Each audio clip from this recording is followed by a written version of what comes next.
So it's time to build up to the weekend match as Forest will host Fulham at the world famous City Ground. But what will Forest do without Morgan Gibbs-White in the team? We're going to go through the expected lineup, what Nuno had to say in the presser, and what I expect to happen in this game. Welcome to your prediction for Forest versus Fulham.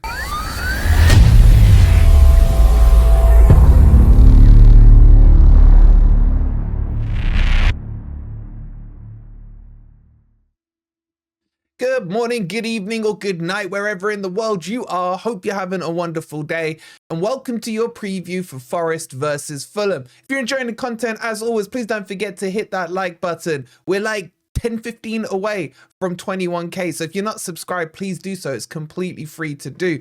And go and check out Football Prizes' latest Forest one, which is a double signed framed shirt with Elanga and Hudson-Odoi, our two wingers. You can win that by simply scanning this QR code or clicking on the link that's pinned in the comments. You can have an insta win of Einar, or Einar as he's now called, or Moreno's shirt. If you hit those tickets, they're instantly yours. Go check it out right now. And let's jump into this preview, and let's start by talking about the injuries at Forest.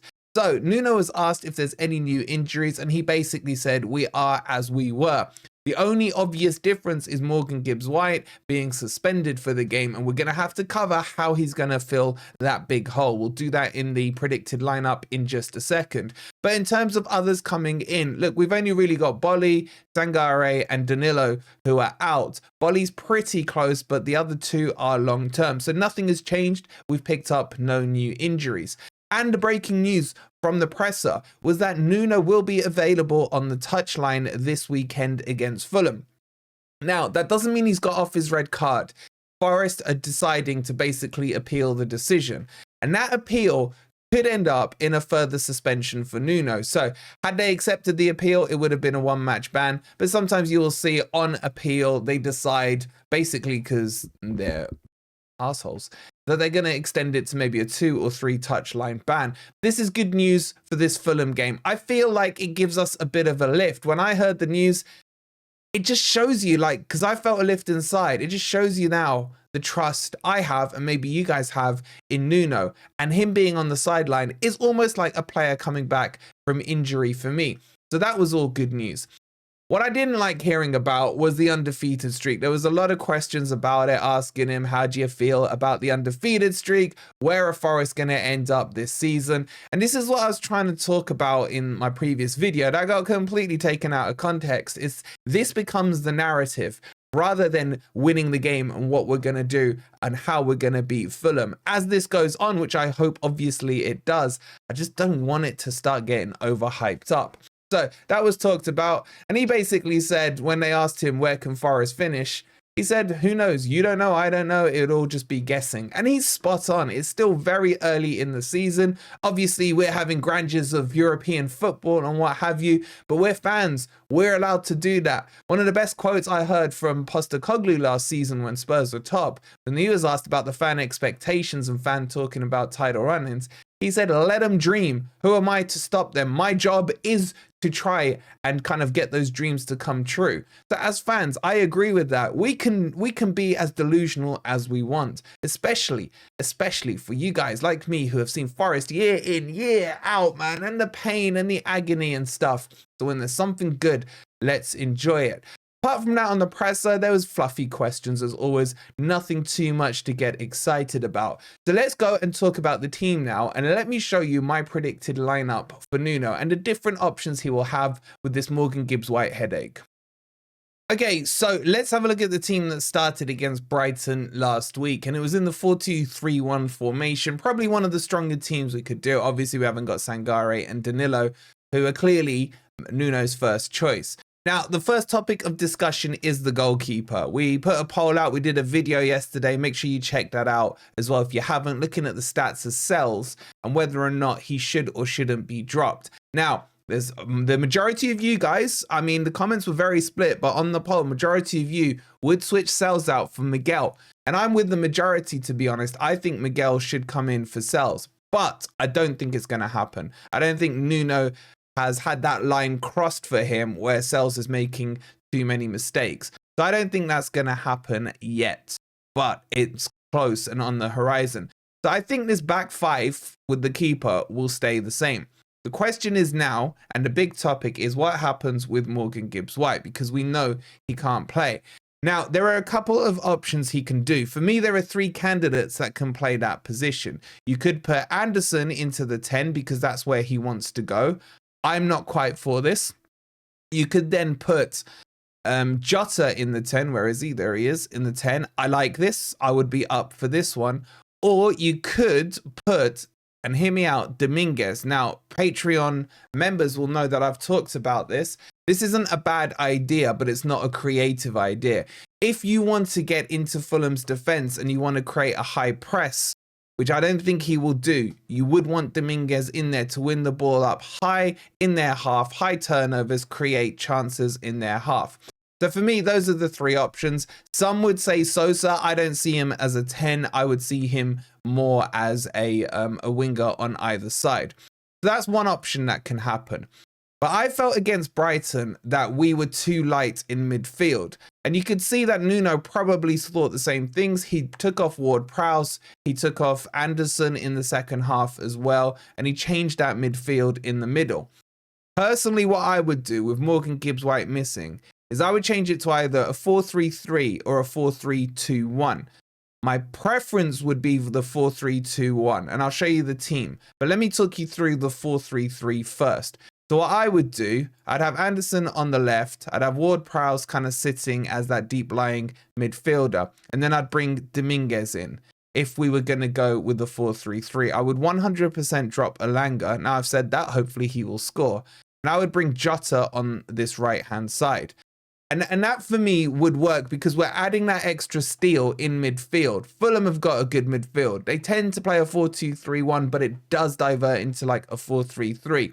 This would give us the bodies in midfield and potentially the control. And Forest being at home, I would like to now see the next step where we start to dominate a team, where our midfielders are strong enough to hold possession, move the ball around. It will be hard because Fulham, as I always tell you guys, have one of the best managers, in my opinion, in the league. So that could be one option. The other option is very similar to that, but you narrow in the two wingers. So you have, I would go for something like Hudson-Odoi and Jota. In fact, I would probably keep the same team. And then have the reliance on Aina and Moreno to get down the wing to create the width. And while you're doing that, that then allows basically Ward-Prowse to hold, creating a 3 at the back if we need it. And then that allows the overload into midfield. It's risky, but it's what we did against Liverpool. Now, when we did it against Liverpool, it was to block out the middle to stop them from being able to penetrate through the Forest defensive wall. I think you can still use this in an offensive kind of style and create that width and that extra attack from those fullbacks. So I would be for that. But if he sticks to the 4-2-3-1, then I would put Jota in the 10 and I'd keep Ward-Prowse and Anderson, or I would go Anderson and Dominguez as the 6 and the 8. But I don't think he'll be too far off any of this. There's no chance, I don't think, in a back 5 at all. But this team looks okay. And then obviously there's a question between Wood and Taiwo. With Wood scoring again, he's going to start. I'm not ready to give up on Taiwo because basically we have no other options. But I think that's going to be the team, there or thereabouts. Jota should start for me. He's done enough to show that he should be starting. His tenacity, his work rates, everything like that. I'd be very surprised if he's not starting. Now, what you may see, because he doesn't seem to favour Dominguez too much, you may see Dominguez not come into the team and Ryan Yates come in. And then you're looking at a very workmanlike midfield for me with Ward-Prowse and Anderson being able to be creative and Yates just making sure he gets the ball to them basically after breaking it down. But I wouldn't start with that. What do you guys think? Which one of those formations would you go with and which personnel would you do? Let me know in the comments down below. Okay, so let's quickly touch on the Fulham team. And this is a team, as I always say, full of raggy dolls. And they are playing really well because of the manager. For me, Marco Silva, one of the most underrated managers in the Premier League. As I said, he sets them up in a 4-2-3-1, but he's made some tweaks in there. Pre-season Pereira used to be their 10, but with Smith Rowe coming in, Pereira's dropped into the 8 and Smith Rowe's gone into the 10 in a 4-2-3-1 setup. On top of that, they got Berg. Yes, we know about him. He used to scare me in the championship when we faced him. They've brought him in. I'm not sure why or why not he wasn't available in their last game against Newcastle, but I expect him to come back in and take over from Lukic in midfield, putting Pereira and Berg as their 6 and the 8. And then you got on the wings Iwobi and Traore. Look, Traore for me is like an enigma, man. He's built and chiseled up like this, but he can't shoot. But he seems to be working well under Silva. Yet again, another raggy doll he's getting a tune out of. And then you've got, of course, Iwobi on the other side, an Arsenal reject, who he's getting a tune out of as well. And in fact, I would say he's looked extremely dangerous. And I would have had him down as man of the match in their previous game at Newcastle. He's playing with a lot of confidence. And then, of course, there's Nuno's old boy up front, Jimenez.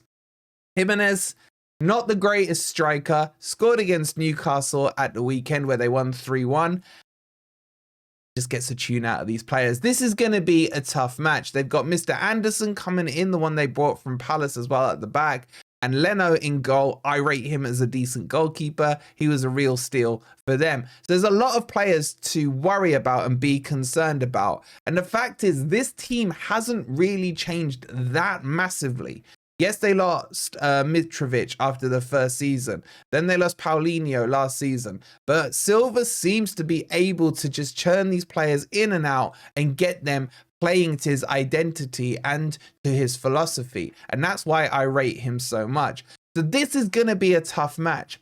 Speaking to our mate Jack over on Fulhamish, and he's in the same boat as me. He sees this being tight. He thinks that we probably will have the home advantage. That goes in our favor. He seems to think Silva's a better manager than Nuno. That's up for debate.